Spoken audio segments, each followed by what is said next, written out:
BC landlords are navigating one of the most complex rental systems in Canada. Most of them are doing it without a clear map. This video gives you 4 things worth knowing. Whether you're in a difficult tenancy right now, or you want to be prepared before one finds you. Your tenant didn't decide to dispute on the day they filed. They decide weeks earlier. A tenancy under stress does not always announce itself. Sometimes the first sign is simply a shift in how your tenant communicates with you. They start asking for things in writing.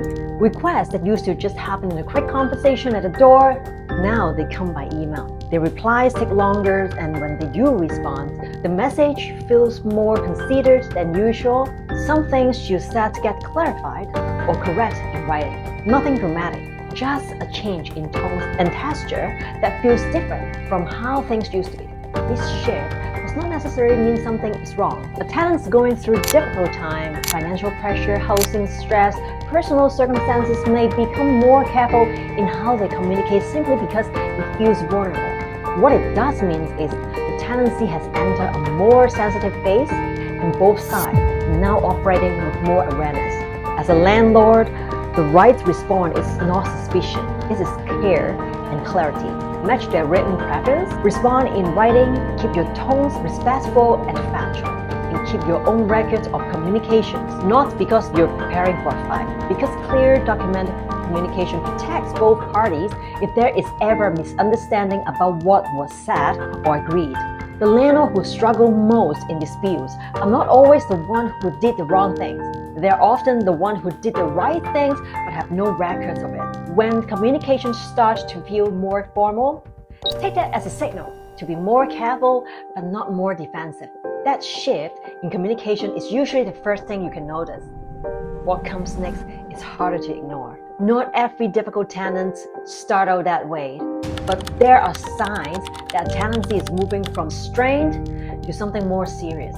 And one of them is hard to misread. When a tenant refuses or consistently avoids inspection, that is not a scheduling issue. Under the RTA, a landlord has the right to enter with the proper notice for inspection once a month and for maintenance purpose. A tenant who repeatedly defers, reschedules, or goes silent on access requests is not cooperating with basic tenancy obligation. That pattern matters, both for what signals and for what is created. If a maintenance issue later becomes a complaint against you, and you have the documented record of a temp access that was refused, that record speaks for itself. And the other signs in this phase is subtle but points in the same direction. Your tenants start referencing the right in conversation, like RTA sessions, notice periods, and landlord obligations, language that was never part of what you talked before. Casual contact phase, the relationship becomes transactional. Someone who used to be easy to reach is now managed and distant. What this pattern tells you is that the tenancy has shifted. Whether that is driven by fear, advice from a third party, or deliberate preparation, the practical response is the same. Document your access attempt in writing every time.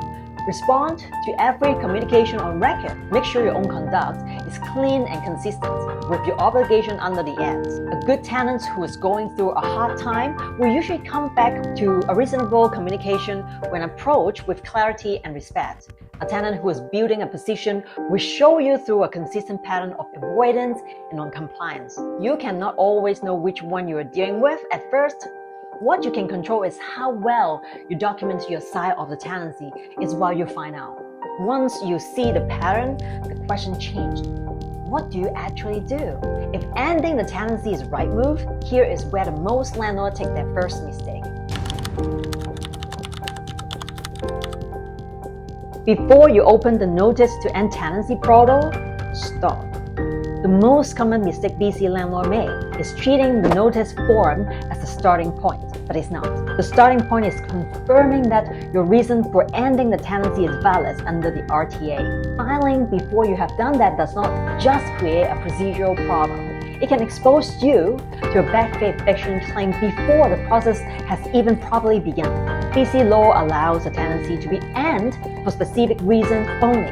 Landlord or close family member use, renovation require vacant possession, purchaser use, non-payment of rent or cost. Your reason needs to fit clearly within one of these. If it is ambiguous, or if anything you have said or done would suggest a different intention, that needs to be resolved before you file anything. Second, know your notice period for a specific ground before you calculate any dates. A landlord or purchaser use the notice requires 3 months, and an eviction for cause requires 1 month. For non-payment, the process is more immediate. A 10 days notice can be issued as soon as the rent is late for a day, but it can also be cancelled if the tenant pays within 5 days. Getting this wrong can void the notice entirely and force you to start it over, losing the time you already spent and resetting the clock. Third, document the current state of the tenancy before you served anything. Inspect the unit and take date photos before giving any eviction notice where possible. Save recent communications. Keep a clear record of tenancy condition and your conduct leading up to the notice. Once you served everything before this becomes context for everything after it. Confirm your grounds. Check your timeline. Document before you serve, then open the portal. But even if you get the process right, there's a bigger risk most landlords miss. If you are issuing a notice for landlord use, have you prepared you to move into the rental unit as soon as possible after the eviction date? Because under the RTA, a landlord use notice means you or a close family member will occupy the unit as a primary residence. If the tenants dispute the notice and the arbitrator finds that your state reason does not match your actual intentions or what happens afterward, that is a bad faith eviction. The penalty can reach 12 months of rent paid to the tenant. This does not mean the process is designed to trap you. It means the reason you give in your notice is a commitment, and your actions after serving it need to be consistent with that commitment. If you issue a notice for personal use and then re-rent the unit at a high price, or even move in too late, the notice says one thing and your actions show it another. The RTB treats that gap as bad faith regardless of what you intended. This is not theoretical.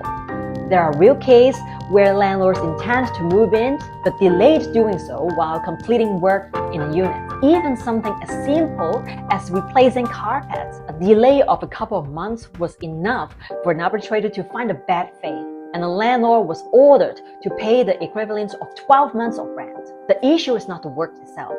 It is the gap between what the notice says and what actually happens. Before you serve any notice, ask yourself whether you can demonstrate your reason is real, not just stated. Demonstrate it. For personal use, be clear about who will occupy, when, and for how long.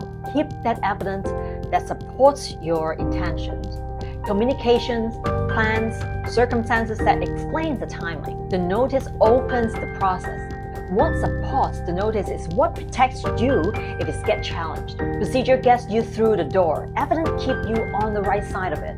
If any of this applies to your situation right now and you're not sure where you stand, I offer a free case analysis, just an honest assessment of what you're dealing with and what you should do next. And next week, we'll go deeper into the eviction process, specifically that what's happened after you serve the notice and how to protect your position from the point forward. Subscribe so you don't miss it.